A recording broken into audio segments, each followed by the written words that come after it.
Picture this.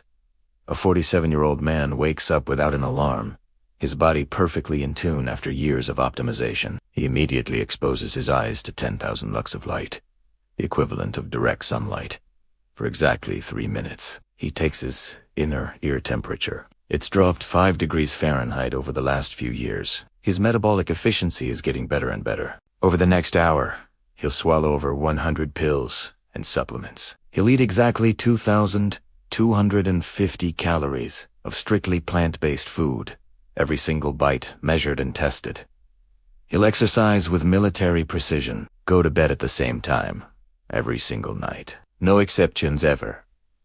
His name is Brian Johnson. He spends over $2 million a year on this routine. And according to his own measurements, his biological age is younger today than it was 5 years ago. He's literally aging backward. Sound insane? Well, he's not alone. Jeff Bezos has poured billions into Altos Labs, a company dedicated to reprogramming our cells to reverse aging. Larry Ellison, one of the world's richest men, has spent hundreds of millions on longevity research. OpenAI's Sam Altman invested $180 million into a single startup trying to add 10 years to the human lifespan. And Larry Page, Google's co-founder, launched Calico Labs with the explicit, audacious goal of solving death itself. These are not science fiction fantasies anymore. In 2024, investment in longevity research hit a staggering $8.49 billion across 331 deals. That's more than double the year before. The longevity industry is projected to be worth $610 billion by the end of No, that is not a typo. $610 billion. And here's the wildest part. They're winning, not in some distant future, but right now. The science is working. The technologies exist. And some of them, you can actually try them yourself today. So, in this video, we're diving deep into the billionaire quest for eternal life. What are they actually doing? What's working? And what's just expensive snake oil? And most importantly, can regular people like you and me access any of this? Because the future of aging isn't coming, it's already here. And it is way more accessible than you might think. Let's explore how the ultra-rich are trying to cheat death and whether you can join them. Stick around, because you won't believe what's possible. Imagine you've solved every problem you've ever faced. You've built empires from scratch, disrupted entire industries, and amassed more wealth than most small countries. You can buy anything, go anywhere, do anything. Except one thing. You can't buy more time. This is the wake-up call that hits many of the world's richest people. For someone like Brian Johnson, it was a deeply personal moment. He watched a family member battle the slow, cruel decline of Alzheimer's disease. For others, it's the simple, unavoidable reality of hitting 60 or 70. They look at their vast fortunes and realize, with a sense of frustration that borders on fury, that their greatest asset, money, is useless against their ultimate enemy, mortality. These are individuals who are used to winning, to bending the world to their will. The idea that there's a problem they can't solve, a limit they can't overcome, is simply unacceptable. Death, for them, isn't an inevitability. It's the final, unconquered frontier. Christian Angermeyer, a 44-year-old billionaire investor, summed up this sentiment perfectly. He was speaking at a longevity conference, surrounded by people who shared this obsession. He said, "If you buy a yacht, you can always get a bigger yacht. If you buy a plane, you can always get a bigger plane." He pointed out that once you'd reach a certain level of wealth, adding more zeros to your bank account doesn't really change your day-to-day life. The happiness curve flattens out. You can't eat more than 3 meals a day. You can't sleep in more than one bed at a time. The thrill of acquiring more asterisk stuff, asterisk diminishes. But what if you could acquire more asterisk? Life asterisk. What if you could buy more healthy, vibrant years? That, Angermeyer explained, changes everything. Suddenly, you're not just buying a bigger boat. You're buying more sunrises, more moments with loved ones, more opportunities to experience the world. This isn't just an upgrade. It's a fundamental shift in what it means to be human. And just like that, the quest for longevity went from a niche scientific pursuit to the ultimate moonshot project for the super. This isn't necessarily about saving humanity or some grand altruistic goal. Let's be honest, it's deeply personal. It's about self-preservation on the most epic scale imaginable. These billionaires want more time to enjoy their wealth, more time to build their legacies, more time to simply asterisk. And unlike the rest of us, they have the resources to make a serious attempt at buying it. They are pouring hundreds of millions, even billions, of dollars into biotech startups, research labs, and experimental treatments. They're funding the brightest minds in genetics, cellular biology, and regenerative medicine. They're treating their own bodies like the most important startup they've ever invested in. We're talking about rigorous, data-driven lifestyles. Brian Johnson, for example, has a team of over 30 doctors monitoring every single one of his biological functions. His goal, to reverse his biological age. He's not just trying to slow down aging. He's trying to make his body younger. This involves a strict diet, hundreds of supplements a day, and a battery of tests and procedures. It's a full-time job, and the cost is astronomical. But for him, it's the most logical investment he could possibly make.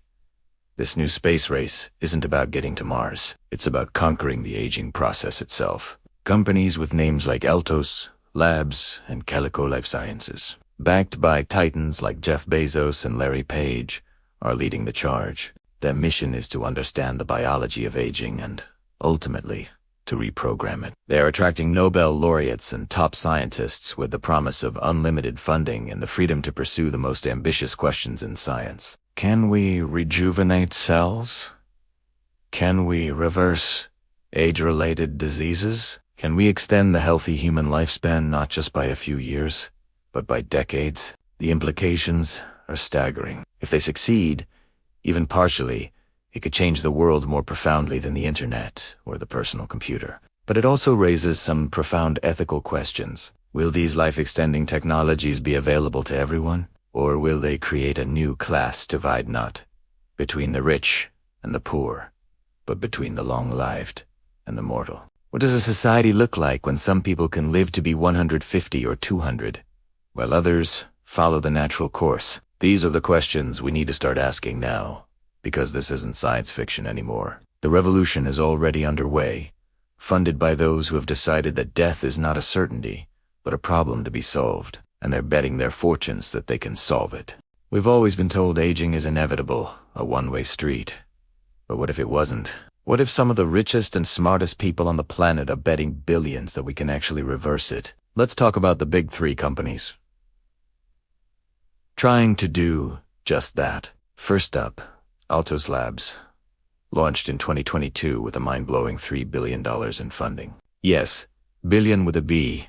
It's backed by Jeff Bezos and tech investor Yuri Milner. Their focus is on something called cellular reprogramming. The basic idea is to take your old, tired cells and rewind them, making them young and functional again. Dr. Hans Bishop from Altos said something that should give you chills. We now have preclinical data suggesting that the cellular dysfunction associated with aging and disease can be reversible.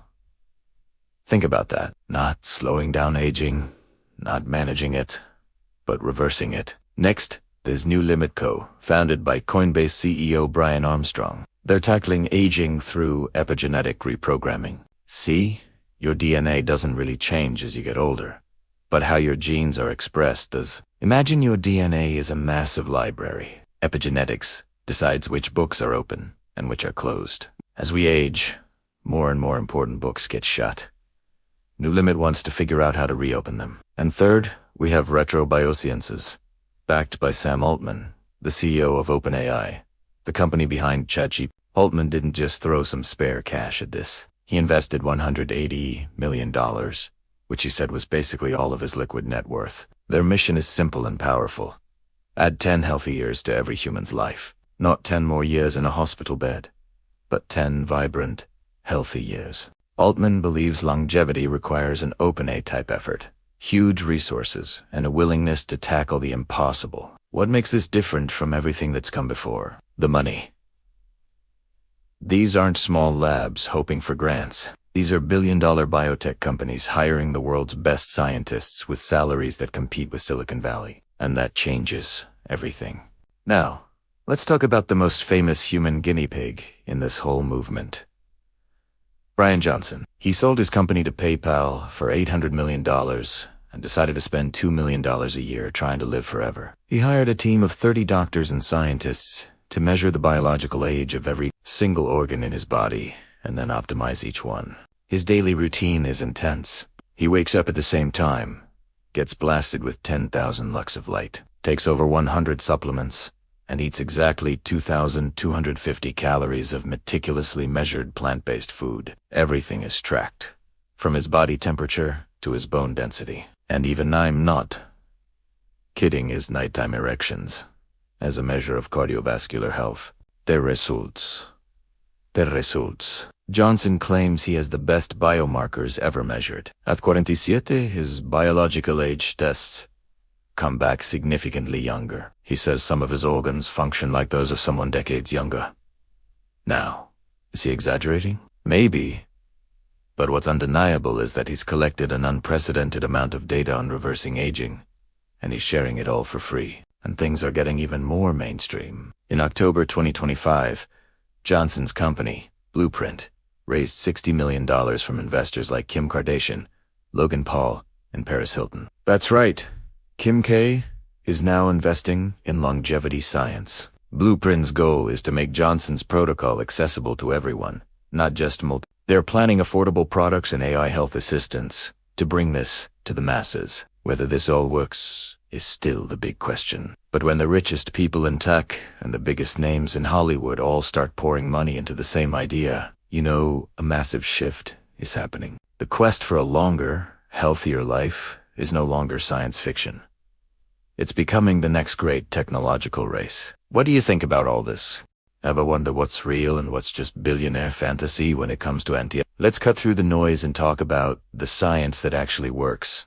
Starting with the stuff Brian Johnson and other longevity gurus are doing. First up, NAD plus optimization. NAD plus is a tiny molecule that's a powerhouse for your cells, but your levels drop as you get older. This is a big reason why we feel our energy dip. Supplementing with precursors like NMN or NR has been proven in human trials to boost those NAD plus levels back up. Johnson takes it daily, and for good reason. The science here is solid and getting stronger every day. Next, let's talk about Think of these as a cleanup crew for your body. As you age, some damaged cells refuse to die off. They become zombie cells, hanging around and spreading inflammation that speeds up aging. Senolytics, like Vizetna, natural compound found in strawberries, helped clear these zombies out. While most of the exciting data is from animal studies so far, human research is catching up fast. Then there's metformin. This is a common diabetes drug, but it has a fascinating side effect. It activates a pathway in your body called MPK, which mimics the anti-aging benefits of fasting. It essentially tricks your body into thinking you're eating less, which has been shown to extend lifespan in animals, and possibly in people too. Many longevity doctors are huge fans of it because it's cheap and has a long safety record. Finally, rapamycin.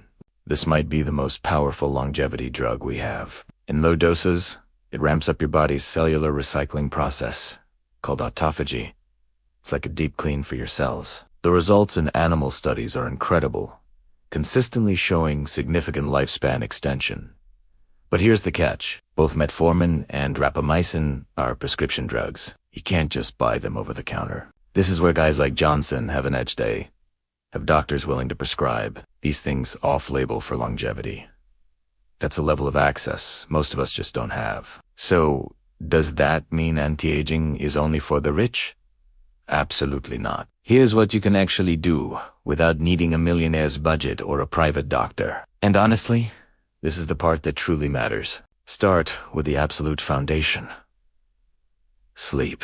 Top researchers say it's the single most important thing you can do for healthy aging. You don't need a fancy sleep tracking mattress. You just need to prioritize getting 7 to 8 hours of quality sleep every single night. Make it non-negotiable. Your diet is just as critical. You don't have to eat Brian Johnson's exact sludge. Just focus on a whole foods, plant-heavy diet. Think Mediterranean style, lots of vegetables, healthy fats, and lean protein, with very little processed sugar. The science on this is overwhelming, and you have to move your body, especially with strength training. We naturally lose muscle as we age, and keeping that muscle is one of the best predictors of a long, healthy life. You don't need a high-tech gym, bodyweight exercises, resistance bands, it all works, if you're consistent. What about supplements? Johnson takes over 100, but you can get huge benefits from just a few. Omega-3 South, vitamin D, and magnesium are a great start for most people. If your budget allows, adding an NAD precursor like NMN or NR can give you that extra edge. The real secret weapon here isn't a pill or a machine. It's consistency. Johnson's results come from his almost robotic discipline. Most of us can't live like that, and we probably wouldn't want to. But we can all be a little more consistent with our sleep, our food, and our exercise. Start small, build habits, and stick with them. That's how you truly win the long game. But let's get real for a second, because this whole quest for eternal youth raises some seriously uncomfortable ethical questions that we absolutely need to talk about. First up, inequality. Right now, these cutting-edge longevity treatments are ridiculously expensive. Think about it. Brian Johnson spends $2 million a year on his anti-aging routine. Most people don't even make that in their entire lifetime. So, if these technologies actually work, what happens? The super-rich get to buy decades of extra healthy life while everyone else just ages and dies on the same old schedule. This isn't just about money anymore. It becomes biological inequality. Imagine a world where the wealthy cruise to 120 years old, while the poor are lucky to make it to 70.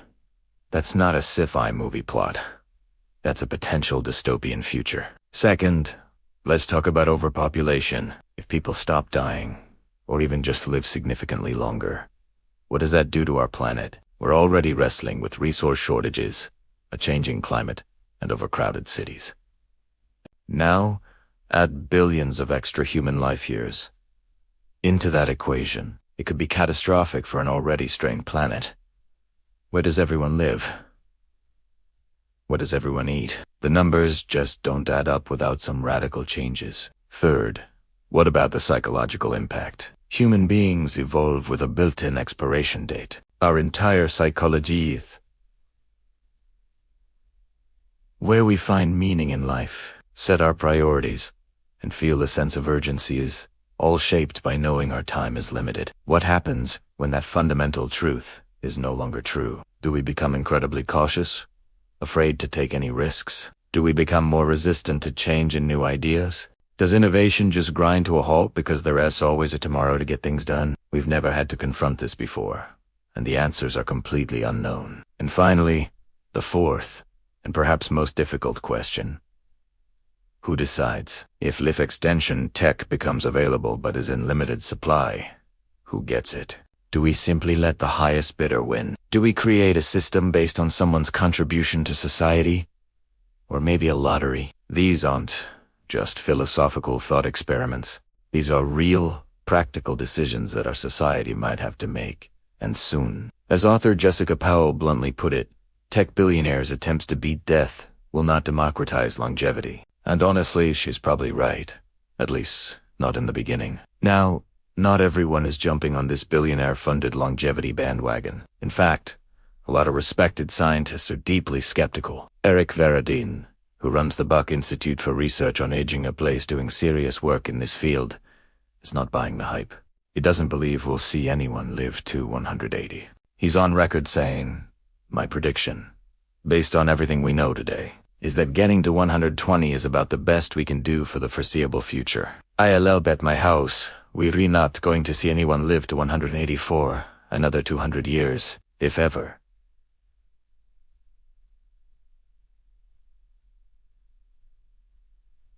He does believe we can achieve something almost as amazing, making it normal for everyone to be a healthy citizen. Imagine living to 100 with a great quality of life, still active and engaged. That alone would be a revolutionary achievement for humanity. Other scientists are worried that this whole billionaire-fueled movement is more flash than substance. They've concerned that it is diverting a ton of money and brainpower away from solving the urgent health crises we have right now, like infectious diseases and maternal mortality to chase Well, it might just be a fantasy of immortality. And with all this hype comes a huge problem. Snake oil. As longevity becomes trendy, the market is getting flooded with companies selling supplements, treatments, and protocols that have little to no real scientific evidence to back them up. The industry is full of grifters, promising miracles in a bottle. So, how do you tell the difference between legitimate science and total bullshit? Honestly, it's incredibly difficult. Even the experts disagree on a lot of this stuff. But here's a good rule of thumb. If someone is promising you immortality in a bottle for $99, you should probably run in the other direction. But if they reciting peer-reviewed scientific research and are upfront and realistic about the limitations and what is possible, then maybe it's worth listening. The truth is likely somewhere in the middle, but it's a conversation we need to keep having. So where are we actually at here in late 2025? The reality is somewhere between the hype and the skepticism. Nobody's achieved immortality. Nobody has even definitively proven they've reversed their biological age, despite some pretty bold claims. The science is incredibly promising, but it's mostly still in animal models or very early human trials. What we do know for sure is that investment in longevity is exploding. We're talking $8.49 billion in 2024, which is more than double the year before. Major pharmaceutical companies are getting in the game. Governments are starting to fund aging research as if it's a disease we can treat. And consumer products, they're hitting the market hard. You've got Brian Johnson's Blueprint line. Eura Smart Rings, raising $200 million to track our health metrics. And personalized prevention platforms like Function Health raising $53 million. These aren't just lab experiments anymore, they're real businesses targeting you and me. The technology curve is bending fast. What was impossible a decade ago is routine now. What seems experimental today might be standard practice in 5 years. But here's the quiet part that nobody wants to admit. The first generation to live to 150 might already be alive, and they're probably kids right now, not billionaires in their 60s. The interventions available today might add a few years to your life, maybe a decade if you're extremely dedicated. But the technologies in development, things like cellular reprogramming, gene therapies, and artificial organs, those could extend lifespan by decades. So the real question isn't whether humans will live dramatically longer. The question is when, and who gets access first. Billionaires are throwing unprecedented amounts of money at the problem of aging, not just to improve quality of life in old age, but to fundamentally extend human lifespan. To make death optional, and they are making real, measurable, scientifically validated progress. Companies like Altos, Labs, and Retro Biosciences have billions in funding and are chasing technologies that sounded like pure science fiction just a decade ago. The longevity industry is projected to hit $610 billion by the end of 2025. That's not hype. That's capital flowing into research and commercialization. But here's the uncomfortable truth. Right now, longevity optimization is largely a rich person's game. Brian Johnson spends $2 million a year on his regimen. Most of us can't even imagine that. The ultra-wealthy have access to cutting-edge treatments and personal medical teams that regular people will never see. However, and this is crucial, simplified versions are becoming accessible. You can buy NAD Plus supplements on Amazon. You can track your health with a wearable device. You can adopt diet and exercise protocols that capture most of the benefit without the extreme cost. The core principles of healthy aging aren't secrets locked behind a paywall. Sleep, diet, exercise, and stress management matter. They aren't new insights, but they work, and they're free. What billionaires are buying isn't a different biology. Buying optimization, measurement, and early access. But the underlying biology is the same, and many of the interventions that work for them will eventually work for us, as they become cheaper and more widely available. The optimistic view is that we're on the cusp of a longevity revolution, that within our lifetimes, aging will transform from an inevitable decline into a treatable condition, that 100 will become the new 70. The pessimistic view is that we're recreating a biological inequality that will make economic inequality look trivial. that the rich will live for centuries, while the rest of us die on schedule. The realistic view is probably somewhere in the middle. These technologies will start expensive and exclusive, but like all tech, costs will drop over time. The first personal computers cost tens of thousands of dollars. Now everyone has a supercomputer in their pocket. Will longevity follow the same curve? Maybe. But biology might have a hard ceiling that no amount of money can overcome. Nobody knows. The culture is shifting from acceptance to resistance. Whether you think that's humanity's greatest achievement or our greatest hubris is up to you. But it's happening, and it's happening fast. So what do you think? If you could afford it, would you try to live to 150? Do you think radical life extension is humanity's destiny or a dangerous distraction? Let me know in the comments, because this isn't some distant future. This is happening right now. And the decisions we make in the next few years will determine everything. If this deep dive made you think differently about what's possible, hit that subscribe button, because this story is evolving rapidly. The question isn't whether we'll live longer, it's how much longer, and who gets to come along for the ride. Thanks for watching. And hey, maybe I'll see you at 150.